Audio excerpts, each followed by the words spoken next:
नाशिक जिल्ह्यातील मालेगाव येथील डोंगराळा येथे अल्पवयीन मुलीवर अत्याचार करून हत्या करण्याची घटना घडली होती। या घटनेची सर्वत्र संतापाची लाट पसरली असून यावेळी येवल्यातील सुवर्णकार समाजाच्या वतीने आपली दुकाने स्वयंपूर्तीने बंद ठेवत मूकमोर्चा काढलेला आहे। आपल्यासोबत सुवर्णकार समाजाचे काही पदाधिकारी काय सांगाल की घटनेचा निषेध करताय? या मालेगाव दुर्घटनेतील अत्यंत वाईट घटना झालेली, पूर्ण महाराष्ट्र याच्यात पूर्ण सहभागी झालेला आहे।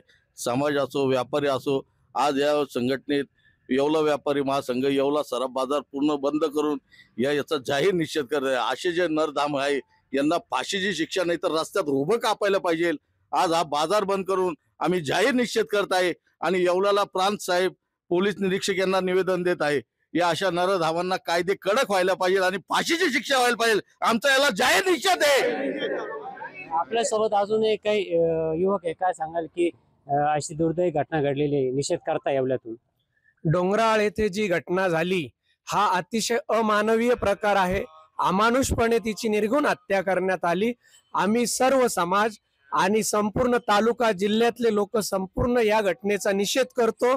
आरोपीला शिक्षा ही झालीच पाहिजे। आम्ही तर म्हणतो फाशीची शिक्षा झाली पाहिजे। प्रशासनाने लवकरात लवकर ऍक्शन घेऊन त्याला शिक्षा करावी।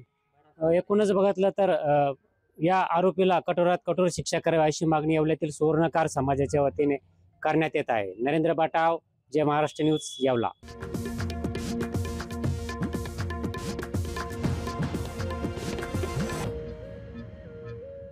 येवला शहर पोलीस स्थानक ज्या जुन्या ठिकाणी होते, या ठिकाणी पोलिसांनी जे हस्तगत केलेली वाहने होते, या वाहनांना अनेक दिवसापासून या ठिकाणी उभी होती। मात्र या ठिकाणी याच वाहनांना अचानक आग लागण्याची घटना घडली होती।